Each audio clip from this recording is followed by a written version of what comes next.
চলো আজকের রেসিপি তোমাদের সাথে শেয়ার করা যাক। আজকে দুপুরে আমি কী রান্না করেছি তোমাদের সাথে শেয়ার করব। এই যে দেখতেই পাচ্ছ, মাছগুলো সব ধুয়ে নিলাম, ধুয়ে রেখে দিলাম। এবার বসে পড়েছি সবজি কাটতে। মাছের ঝোলটা করবো পটল আর আলু দিয়ে, একদম সিম্পল পাতলা ঝোল। কে কে এরকম ঝোল করো দেখে আমাকে জানাবে।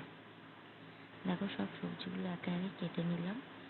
গুলু খুব দুষ্টুমি করছিল, ওই জন্য ওকে এক ব্যাগ খেলনা দিয়ে এই ঘরে বসিয়ে দিয়েছি। ও ওর মতো খেলা করছে, পেছনে দেখতেই পাচ্ছ।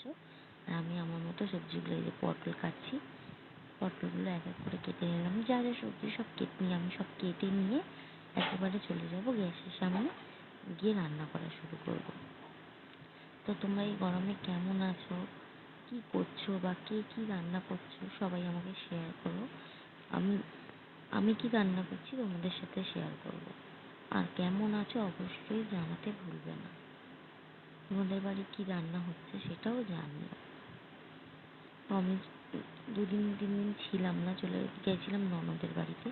আজ এসেই মাত্র রান্না বসিয়ে দিলাম, কেন বর যাবে ডিউটি, 1টার সময় বেরোবে, তার আগে আমাকে রান্না করে দিতে হবে। দেখতেই পাচ্ছ পাশে ভাত বসিয়ে দিয়েছি। আর এই যে কড়া গরম করে দিয়ে দিলাম সর্ষের তেল। কড়াটা গরম হয়ে গেলেই মাছগুলো আমি একে একে দিয়ে দেবো। দেখছি তেলটা গরম হয়েছে কিনা, একটু ভালো করে দেখি, এদিক ওদিক করে নিচ্ছি। এবার আমি দিয়ে দেবো মাছগুলো আস্তে আস্তে। ভালোই তেলটা গরম হয়েছে, দেখতে পাচ্ছ ধোঁয়া হচ্ছে। নুন হলুদটা ভালো করে মাখিয়ে নিলাম মাছটাকে। দেখতেই পাচ্ছ মাছগুলো হচ্ছে ছোট্ট ছোট্ট যে রুই মাছগুলো হয় না, সেই মাছ, জ্যান্ত মাছ। ননদ বাড়ি গিয়েছিলাম, ওখান থেকে ননদ দিয়ে দিয়েছে, বলছে এত বেলায় যাচ্ছিস, কখন গিয়ে বাজার করবি, একেবারে নিয়ে যা, নিয়ে রান্না করে নে। এই যে মাছগুলো সব দিয়ে দিলাম একে একে কড়াতে। এবার আস্তে আস্তে করে ভেজে নেব সব। দেখতেই পাচ্ছ মাছগুলো ভাজা হয়ে গেছে, তুলে নেব এক এক করে। এই যে এক এক করে সব তুলে নিলাম। তোমরাও জানিও তোমাদের বাড়িতে কি রান্না হচ্ছে, আমাদের সাথে শেয়ার করো।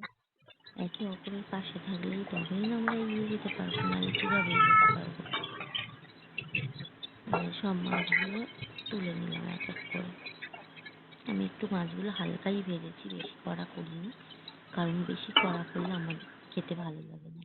মাছের ঝোলটা নুন ঝাল কিছুই ঢোকে না, এমনিতেই একদম পাতলা করে ঝোল করবো, তাই জন্য মাছগুলো সব এক এক করে পুরো ভেজে নিলাম। দেখতে পাচ্ছ সব কটা মাছ একেবারে দিয়ে ভেজে নেব। পাশে তো ভাত হচ্ছে, আর কোনো কাজই এখনো হয়নি, সেই মাত্র রান্না বসিয়ে দিয়েছি। কেন কর্তামশাই খেয়ে কাজে যাবে, না করলে আবার দেরি হয়ে যাবে, পরে অন্যান্য কাজগুলো করবো। এই যে দেখতে পাচ্ছ সব মাছ এক একে ভেজে নিয়েছি, পরে আর একটু তেল দিয়ে নিলাম। যেহেতু তরকারিটা একদম সিম্পল হবে, তো বেশি তেলের কোনো প্রয়োজন নেই, সামান্য একটু তেল এর মধ্যে আমি এক এক করে দিয়ে দেবো। দেখছো ফোড়ন দেবো, এর মধ্যে 5 ফোড়ন। আমি তরকারিতে 5 ফোড়নটা বেশি ইউজ করি। শুধু 5 ফোড়ন কাঁচা লঙ্কা দিয়ে একটুখানি ভালো করে ভাজা ভাজা করে নেবো। দেখতে পাচ্ছি কড়াইটা তুলে নিলাম, এটা পরে দেবো। পেঁয়াজ, কাঁচা লঙ্কা আর 5 ফোড়ন একসাথে কিছুক্ষণ ভাজা ভাজা করে নেবো। ভালো করে নেড়ে চেড়ে নিয়ে যখন দেখবো পেঁয়াজটা ভাজা ভাজা হয়ে এসছে, তখন আমরা এর মধ্যে দিয়ে দেবো সবজি, কেটে রাখা সবজি। দেখতে পাচ্ছি এখনো লাল হয়নি, তাই জন্য আমি আরেকটু ভেজে নিচ্ছি। পেঁয়াজটা নাহলে কাঁচা কাঁচা থেকে যাবে, তরকারিটা খেতে ভালো লাগবে। এমনিতেই কোনো মশলা করছি না, দেখেছো পটল আর আলু কেটে রেখেছিলাম, দিয়ে দিলাম। নামিয়ে দিয়েই আগে থেকে আমি এখানে পটল আলু ভেজে নিইনি, কেন এটা এই পেঁয়াজ আর 5 ফোড়ন লঙ্কা দিয়ে ভাপে ভাপে কিছুক্ষণ ভাজা ভাজা হবে, তারপরে আমি এর মধ্যে জল দেব। কিছুক্ষণ আমি এটা চাপা দিয়ে রাখবো একদম ধিমে আঁচ করে। একটু নুন দিয়ে নেবো যাতে পটলটা মজে যায়, কেন পটলটা আবার খসখস করে, পটলটা যাতে নরম হয়ে যায়, সেই জন্য নুন দিয়ে দিলাম। এবার দিয়ে দেবো একটু হলুদ। আর কোনোই মশলা আমি এর মধ্যে অ্যাড করবো না, একদম সিম্পল পদ্ধতিতে। আমরা এরকমই খাই গরমকালে, আমরা কোনো মশলা অ্যাড করি না, আদা রসুন কিচ্ছু খাই না। এই মাছের ঝোলটা, জ্যান্ত মাছের ঝোলে সিম্পল একটা রান্না। আর কখনো আদা জিরে বাটা দিয়ে করি। দেখতে পাচ্ছ নুন হলুদ দিয়ে এবার চাপা দিয়ে দেবো কিছুক্ষণের জন্য। এটা ভাপে ভাপে সেদ্ধ হয়েও যাবে, ভাজা ভাজাও হয়ে যাবে। এবার চলো খুলে দেখে নিই এটা কতটা হয়েছে। দেখতেই পাচ্ছ কত সুন্দর আলু আর পটলটা ভাজা হয়ে এসেছে পেঁয়াজগুলোর সাথে। নেড়ে চেড়ে নিলাম ভালো করে, দিয়ে এর মধ্যে দিয়ে দেবো আমি ডাইরেক্ট জল। দেখো দেখতেই পাবে, আর কোনো মশলাই আমি অ্যাড করবো না। একটু লো করে দিলাম, দিয়ে জল দিয়ে দিলাম।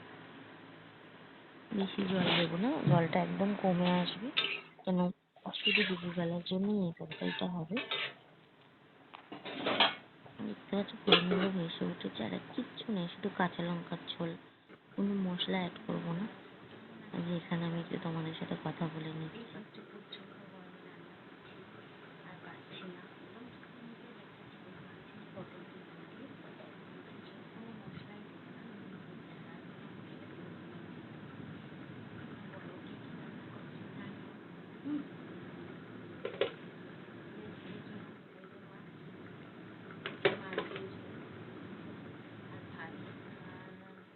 দেখি আর কি করবো, এখন ভাবতে হবে।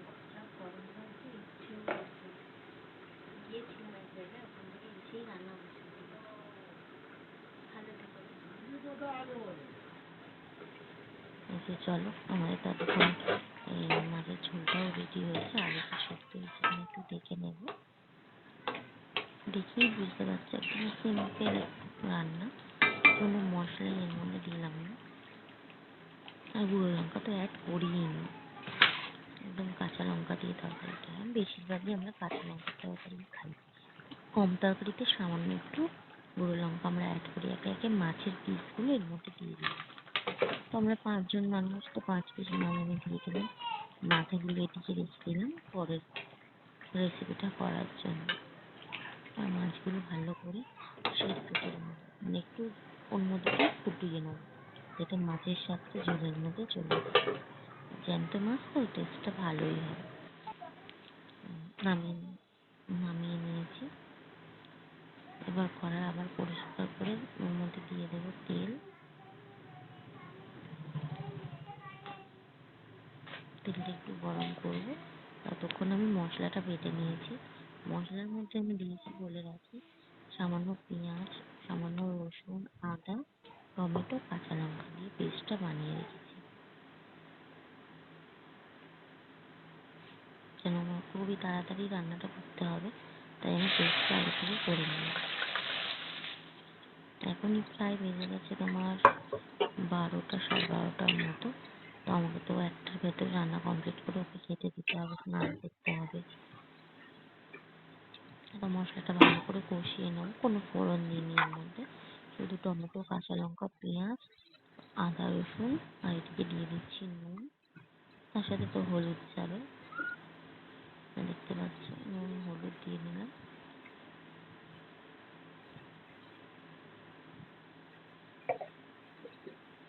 মশলাটা বেশ তেল ছেড়ে ছেড়ে আসছে,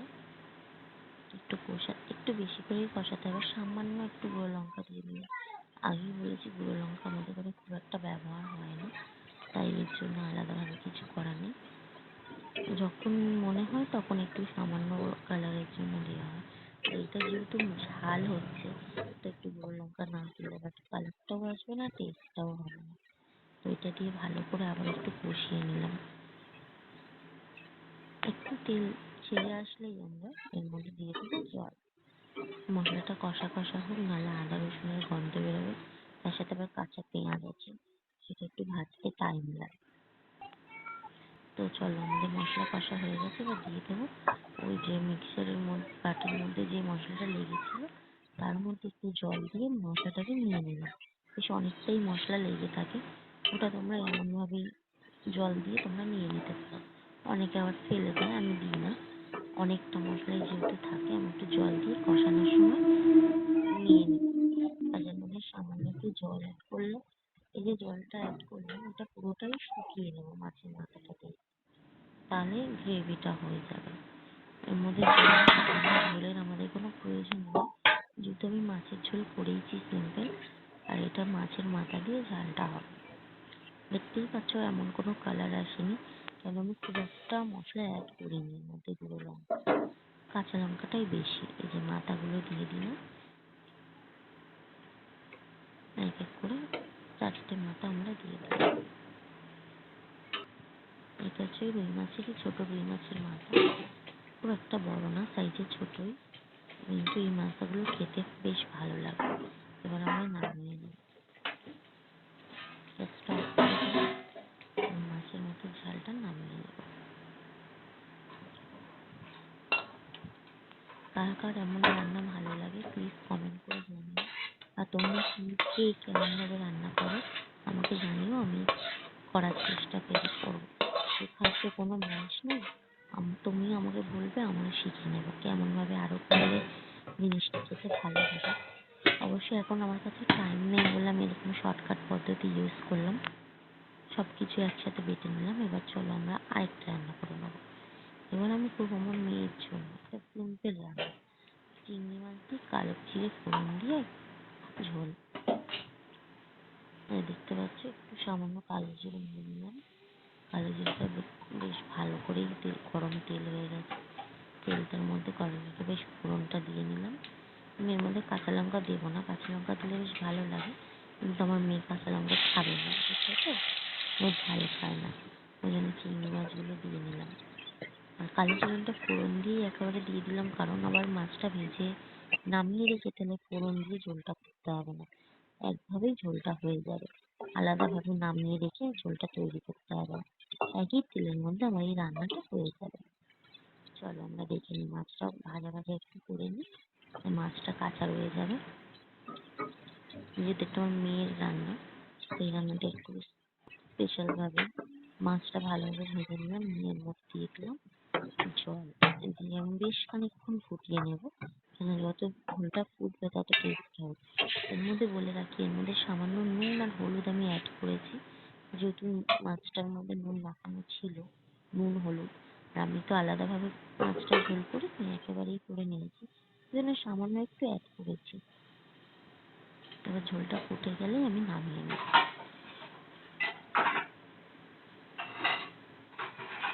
ঝোলটা ফোটার অপেক্ষা করছি।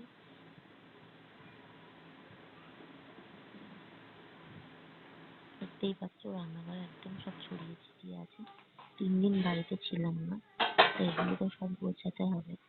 ওই জন্য আগে রান্নাটা সেরে নিই, তারপরে এগুলোতে হাত দেবো। মাছটা রেডি হয়ে গেছে, বেশ ফুটেও গেছে অনেকক্ষণ, মাছটা সেদ্ধ হয়েছে কিনা দেখে নেবো একটু। এই যে নামিয়ে নিলাম। আজকে দুপুরের মেনু কমপ্লিট, পটল আলু দিয়ে মাছের ঝোল, মাছের মাথার ঝাল, আর চিংড়ি মাছের পাতলা ঝোল কালো জিরে। কেমন হয়েছে জানিও, তোমাদের আজকে কি দুপুরে রান্না করলে জানিও। কার কার এমন রান্না পছন্দ প্লিজ কমেন্ট করবেন, শেয়ার করবেন।